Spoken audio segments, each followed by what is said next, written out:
नाजरीन, पाकिस्तान से बाहर एक ऐसी शख्सियत है जिनको हम मुख्तलिफ चैनलों पे पाकिस्तानी सियासी सूरत हाल पर गुफ्तगू करते देखते हैं, बल्कि हम खेलों का जो मैदान है, खेलों के बारे में भी उनकी राय अक्सर सुनते रहते हैं। उनका शुक्रिया कि वो हमें भी गाहे बगाहे तबसरा दे देते हैं, उनसे खेलों पे भी बात होती है। यानी सुपरस्टार सरफराज नवाज साहब आज फिर हमारे साथ हैं। उनसे कुछ मिला जुला प्रोग्राम करेंगे, कुछ बातें पता करेंगे, उनकी तबीयत पता करेंगे, और जो आजकल हालात हो चुके हैं पाकिस्तान में और क्या होंगे, क्योंकि ये बहुत सारी 2-4 साल से मैंने देखा है कि ये बता रहे थे कि ये चीज़ें होंगी और वो हो भी उस तरह रही हैं। जी अस्सलाम वालेकुम। वालेकुम सलाम और सुनने वालों को भी आदाब। मैं तो ये कहना चाहूँगा कि पाकिस्तान से बाहर आप एक ऐसी शख्सियत हैं जो भरपूर हिस्सा पाकिस्तानी हालात पे हिस्सा लेते हैं और तबसरा करते हैं। मैंने कोई ऐसा चैनल नहीं देखा, आप हर जगह कभी 92 को दे रहे होते हैं, कभी जियो को दे रहे होते हैं। अच्छे ताल्लुकात हैं इनके आपसे माशाल्लाह, बड़ा आप छाए हुए आजकल। नहीं, ऐसी बात नहीं। देखे, मुल्क से मोहब्बत है, प्यार है। और असल में तो मुल्क पाकिस्तान ही हमारा है ना, जी जिसने मुझे इतना नाम दिया और पूरी दुनिया में मेरी इज्जत पहचान कराई है। तो कैसे भूल सकते हैं हम।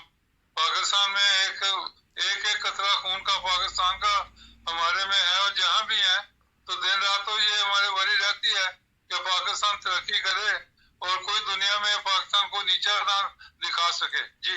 ये होती है वतन से मोहब्बत, जो सरफराज नवाज साहब ने दिल की बात कह दी।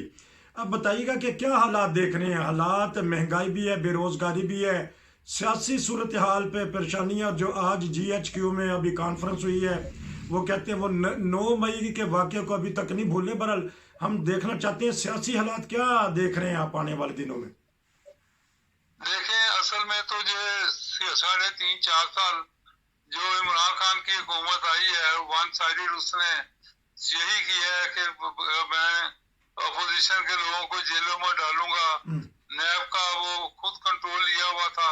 कभी किसी औरत को हाईजैक करके अपना प्राइम मिनिस्टर के किसी एरिया में जाके उसको गिरफ्तार रखा, और गुल को इस तरह, फिर कई अपना अपोजिशन लीडरों को जेलों में कई कई साल डाला रखा।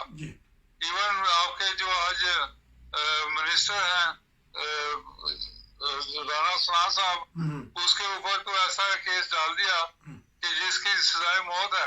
तो बाद में सारी चीजें जाली निकली हैं, और अभी तक जो 3.5 साल में एक अपोजिशन लीडर को, जो अब हुकूमत है, किसी को पकड़ नहीं सका, किसी के ऊपर साबित नहीं कर सका, और यही कहता रहा कि मैं नहीं मिलूंगा। फिर परवेज इलाही जो इतना मंजा हुआ सियासतदान है और चीफ मिनिस्टर भी रहा है, बड़ा तजर्बा भी है, उसके एडवाइस के ऊपर भी उसने काम नहीं किया, और दोनों असम्बलियां डिसॉल्व कर दी। जो मैं कहूंगा कि इमरान का असल डाउनफॉल यहाँ से शुरू हुआ है। और उसके बाद जो आपने GHQ की बात की है, तो देखे, पाक फौज पाकिस्तान की जमानत है। पूरे मुल्क को पाक फौज ने इकट्ठा रखा हुआ है, और पूरी दुनिया पाक फौज को मानती है। इवन अमेरिकन इंटेलिजेंस वाले CIA भी कहते हैं कि पाक फौज की जो इंटेलिजेंस है पूरी दुनिया में नहीं, और ये पाक फौज पाकिस्तान के लिए एक बहुत जबरदस्त मामला है, जो पाकिस्तान को मुतहद रखने में कामयाब हुआ है। वरना इंडिया तो बलूचिस्तान को हड़प कर लेता और वहाँ अलग हुकूमत बनवा देता। इसराइल आपका दुश्मन है। अब देखें, CPEC के लिहाज से अगर आप देखें तो अमेरिका इमरान को बैक कर रहा है, और इंडिया भी, और ये जो आपका इसराइल, इसके अलावा और मुल्क भी है कि CPEC कामयाब ना हो, ताकि पाकिस्तान की कामयाबी ना हो। लेकिन मैं आर्मी चीफ मौजूदा जो है हाफिज साहब, उनको दाद देता हूँ कि वो अकेले गए चाइना पिछले दिनों में और मामला तय करके आए हैं। जो इमरान खान और उसके बाद फिर अमेरिका और दूसरे ममालिक इंडिया को बड़ा दुख हुआ है, और उनको रिड़क रहा है कि ये हमारे पास मिलने नहीं आए, और ये CPEC के लिए चाइना चले गए, और पाक फौज के लिए ये देखें। फिर इमरान ने ये जो प्लान किया है ये उसकी एक कड़ी है कि पाक फौज को उसमें डिसमेंटल करना है, आपस में लड़ाई करवानी है। तो ये जो पाक फौज ने अब जो कोर कमांडर मीटिंग में फैसला ये किया गया है कि किसी को नहीं छोड़ना। 9 मई में जो पाक फौज के मुख्तलिफ जगहों पे उन्होंने GHQ में, फिर लाहौर में, इस तरह फिर वो जो जहाज था उसको, उसके अलावा ये शेर खान का जो मुजस्मा बना हुआ, इस तरह कायदे आजम का जो अंदर बना हुआ था, सारी चीजें और शहीदों की चीजें बनी हुई थी, ये तबाही की है। तो इसमें तो मैं कहूँगा कि कोई माफी होनी नहीं चाहिए। इसमें तो मुझे मैं हैरान हूँ कि इमरान खान को अभी तक इस मामले में गिरफ्तार क्यों नहीं किया, क्योंकि सब कह रहे हैं कि ये मास्टरमाइंड इमरान खान ही है। और ये चीजें वाजिया कड़ियां भी मिल रही हैं, टेलीफोन के ऊपर जो चीजें आई हैं वो भी सामने आ गई हैं। तो अब पता नहीं मुझे कि देर किस चीज की है। जी, नाकाबिले माफी है ये कह रहे हैं सरफराज नवाज साहब, यही बात कर रही है GHQ, यही बातें कर रहे हैं हमारे सियासतदान के ये नाकाबिले माफी है, ये मामलात बगावत हुई है, सियासतदान कह रहे हैं। तो अब मामलात जो हमारे सियासी हैं वो बिगड़े हुए हैं, वो किस तरह दुरुस्त होंगे? PDM भी फंसी हुई है, पीपल्स पार्टी भी अपनी जद्दोजहद कर रही है, तहरीक इंसाफ बट चुकी है, 300 लोग भाग गए हैं, जान छुड़ा गए हैं कहना चाहिए। वो इल्ज़ाम भी अब दे रहे हैं इमरान खान पे, जिस तरह सारी उंगलियां उनकी तरफ उठ रही हैं। बताइएगा कि मामला किस तरह दुरुस्त होंगे? देखिए, ये मदीना रियासत का जो मामला इसने शुरू किया था जी, वो भी 300-400 जो आदमी इसने इंसान लगाए हुए थे जी, वो अब पता नहीं छुप गए हैं, कहीं नजर ही नहीं आ रहे, भाग गए हैं। और ये सारा मैं कहूँगा कि तमाशा जो बनाया हुआ था वो सारा एक्सपोज हो गया। उसके बाद मैं सबसे ज्यादा तो ये इसके ऊपर बात करूंगा कि जो पाक फौज के रिटायर्ड लोग हैं उनको कुछ शर्म आनी चाहिए कि इमरान से मुलाकात कर रहे हैं। अच्छा। पिछले दिनों में कोई सीनियर रिटायर्ड ऑफिसर ने मुलाकात की है। ये जो मुल्क की दुश्मन बगावत जो करने वाला है, पाक फौज के जो रिटायर्ड लोग हैं इनको शर्म नहीं आती कि ऐसे आदमी से जाकर मिलके और उसकी फेवर में कुछ बातें ये कर रहे हैं। इनको शर्म आनी चाहिए। इन्होंने पाक फौज में क्या अपना फिर जो काम किया है मुल्क के लिए किया ना, कि मुल्क के खिलाफ जो जाएगा हम उसको तबाह कर देंगे। तो अब इमरान से क्यों मिल रहे हैं? तो ये मैं कहूँगा। दूसरी बात ये मैं कहूँगा कि पाक आर्मी के जो ऑफिशियल हैं, कोर कमांडर हजरात हैं, सुपा सलार हैं, इनको भी टेक केयर करना चाहिए कि ऐसे जो गद्दार फौजी निकल रहे हैं इनके ऊपर एक्शन करना चाहिए कि ये क्यों इमरान को फौज के खिलाफ जो मिल रहे हैं और इनसाइड जो चीजें गैर जरूरी बना रहे हैं पाक फौज और मुल्क के खिलाफ, इसके ऊपर मेरा ख्याल है सीरियस एक्शन फौजी तरीके से लेना चाहिए।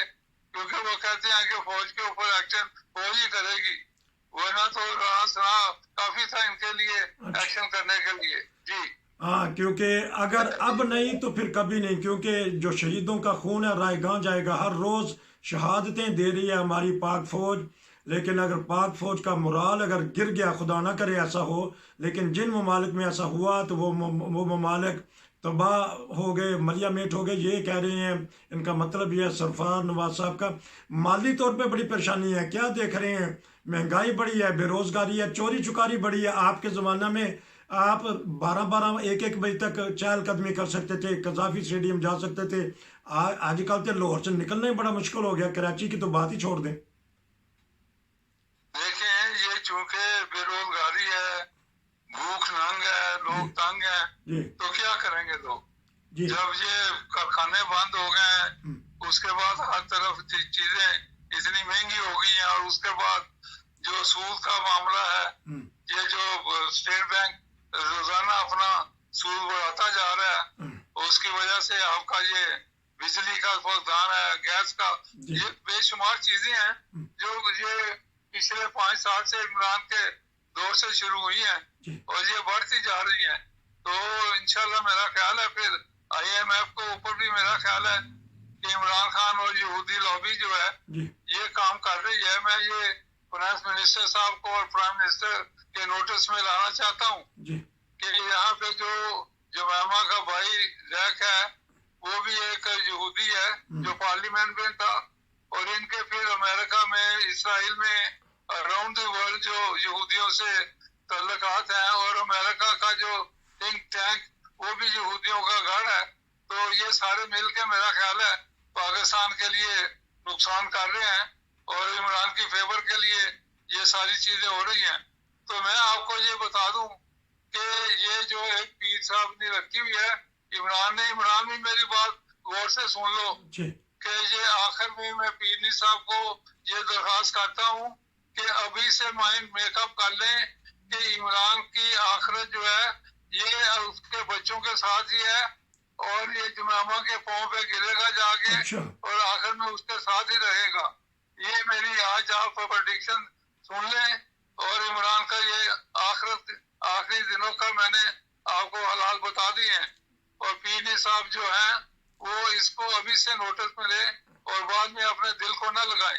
जी, अंदर की बात बता दी है, सरफराज नवाज साहब ने पेश गोई कर दी है, या इनके पास कोई ना कोई बात जरूर है, क्योंकि ये इंग्लैंड में रहते हैं। ये कहते हैं कि यहूदी लॉबी पाकिस्तान के खिलाफ मुतहर्रक हो चुकी है, और साथ इन्होंने ये कह दिया है कि इमरान खान का जो मुस्तकबिल है वो जुमाइमा के कदमों में है। ये कह रहे थे सरफराज नवाज साहब। अब थोड़ी सी खेलों की बातें हो जाए, क्योंकि आप और खेल ये तो जुड़ी हुई हैं, तो क्या देख रहे हैं? एशिया कप आएगा, फिर वर्ल्ड कप आएगा, क्या चाहते हैं? हम हमारा तो ख्वाहिश है कि इंडिया और पाकिस्तान खेलें। क्या आपका क्या आप बताना चाहेंगे, राय देना चाहेंगे? बिल्कुल, पूरा Pakistan, India, even around the world, ठीक, यही लोगों की ख्वाहिश है। ठीक, और जहाँ जहाँ पाकिस्तानी है जिस मुल्क में, वो भी चाहते हैं इंडिया पाकिस्तान के मैचेस हों और रेगुलर हों। तो मैं ये नजम सेठी साहब जो इस वक्त चेयरमैन है पाकिस्तान क्रिकेट बोर्ड के और एडवाइजरी कमेटी के, तो मैं उनसे रिक्वेस्ट करूंगा कि इसमें कोई हार्ड फास्ट रूल ना बनाए। इस वक्त जो मुल्क के हालात हैं और क्रिकेट को आगे लेके जाना है, और एशिया कप हमने जीतना भी है, हमारी टीम इंडिया से काफी बेहतर है और दूसरे मुल्कों से भी। तो मैं ये कहूंगा कि फौरी तौर पे नजम सेठी साहब मीटिंग कॉल करें। जो उनके एक डायरेक्टर अंग्रेज आए हैं मिकी आर्थर, और जो साउथ अफ्रीकन कोचेज हैं, और उसके बाद सीनियर प्लेयर्स और कैप्टन वाइस कैप्टन, इनसे मीटिंग करें और मीटिंग करके इनके व्यूज लें, और इनके व्यूज लें। अगर वो कहें कि इंडिया के साथ हम कहीं भी खेलना चाहें तो हम तैयार हैं, हाजिर हैं, खेलना चाहिए। तो फौरी तौर पर सेठी साहब को इनकी सारी वर्शन रिकॉर्ड करके पैटर्न जो है प्राइम मिनिस्टर ऑफ पाकिस्तान उनको भेजनी चाहिए कि ये व्यूज हैं खिलाड़ियों के, ऑफिशियल के, तो इसके ऊपर हमें कंसिडर करें। तो ये मेरा ख्याल है कि आसान मौका होगा पाकिस्तान के लिए भी और क्रिकेट बोर्ड के लिए भी। जी, आखिरी सवाल जरा ताकि दिलचस्पी पैदा हो कि उस वक्त कैमरे कम होते थे, मोबाइल कम होते थे, तो आप जब यूरोप में खेलने आते थे या ऑस्ट्रेलिया जाते थे, तो जब छुट्टी होती थी या रात के टाइम किधर सैर करने चले जाते थे और आपका पीछा नहीं किया जाता था, और कहाँ जाना पसंद करते थे आप? अब इमरान खान भी, आप भी, सारी टीम? नहीं, देखें, ये तो पाकिस्तान में भी था। अच्छा, कि मुझे याद है कि कराची में शामी देर से शुरू होती थी, हाँ जी, तो 11 बजे के बाद, और वहाँ डिस्कोटेक भी थे वहाँ। वो फिर उसके बाद फिर हॉट शू एक होता था जहाँ बाद हम चले भी जाते थे, वो भी 2-3 बजे खत्म होता था। अच्छा, छुट्टी वाले दिन। अच्छा, तो इस बार फिर रेस्टोरेंट वगैरह और ये इस तरह की काफी फिर सी साइड पे भी चले जाते थे लेट नाइट। तो मैं ये कहूँगा कि अब तो आप देखें कि कोई सोच भी नहीं सकता ये जो चीजें मैं बता रहा हूँ। जी, तो नहीं तो बैरून मुल्क का तो बताए ना कि कहाँ छुप छुपा के चले जाते थे, लेकिन हल्का हाथ रख के। बाज तो चीज़ें छप चुकी हैं किताबों में, लेकिन ताकि आपके नाजरीन जिन्होंने अभी तक आपको पढ़ा नहीं या सुना नहीं या देखा नहीं, तो किस जगह आप छुप छुपा जाते थे इमरान खान के साथ मिलके, क्योंकि उस वक्त आपका जराना था। और देखो, इमरान का अपना ग्रुप होता था, सूटा ग्रुप। अच्छा, सूटा ग्रुप का पता है आपको? ठीक है, ठीक है। अच्छा, और वो स्निप करना, अच्छा, जो अपना कोकेन है, अच्छा, वो अपने ग्रुप के साथ जाता था। अच्छा, तो एक दफा इसका और मेरा रूम में बन गया हम। अच्छा, तो ये वो सूटे लगाने ये वो, तो उस वक्त बाद में रेलवे स्टोर पर जो खिड़कियां बंद होती थी तो कमरे के अंदर ही धुआं होने की वजह से, चूंकि मैं तो सिगरेट तक नहीं पीता, अच्छा, तो इस वजह से वो धुएं में मुझे नशा हो जाता था ये चरस वगैरह का। अच्छा, तो मैंने फिर इमरान को कहा यार कि मैं मैनेजर से कहता हूँ कि मेरा कमरा चेंज करे और तुम्हारा सिंगल रूम कर दे ताकि तुम्हें भी आसानी हो और मुझे भी ये धुआं बच जाए मेरे से। तो ये फिर मैंने रिक्वेस्ट करके कमरा बदल लिया। तो ये तो हमारे साथ होता ही नहीं था।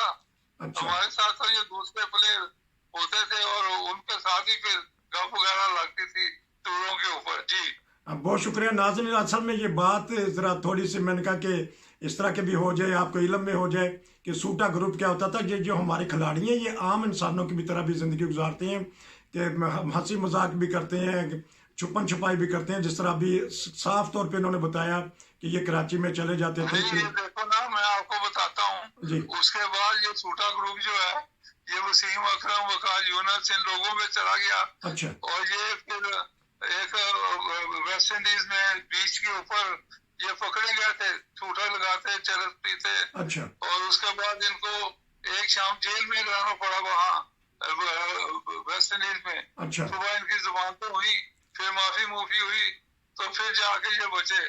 तो ये तो चीजें वाकया सामने मशहूर है सबके पास जी। क्योंकि ये किताबों में नाज़रीन आ चुकी हैं बातें। मैंने कहा चलें सरफराज नवाज साहब से भी पता करें और जिनको नहीं पता उनको भी पता लग जाए कि सूटा ग्रुप भी हमारी क्रिकेट टीम का हिस्सा रहा। उस वक्त नाज़रीन ज़्यादा कैमरे नहीं होते थे, मोबाइल नहीं होते थे, खुल खला के सारी बात हो जाती थी। आजकल तो डर ही लगा रहता कि कोई पता नहीं किसने क्या रिकॉर्ड कर लिया। आपका बहुत शुक्रिया कि आपने पाकिस्तानी हालात पे और अपनी क्रिकेट की पुरानी बातें इमरान खान के साथ जब आपका जुराना था उस वक्त बताएं। यकीनन हम आपसे मजीद बातें पता करेंगे। आपका बहुत शुक्रिया। नसीर को इजाज़त दीजिए। अस्सलाम वालेकुम।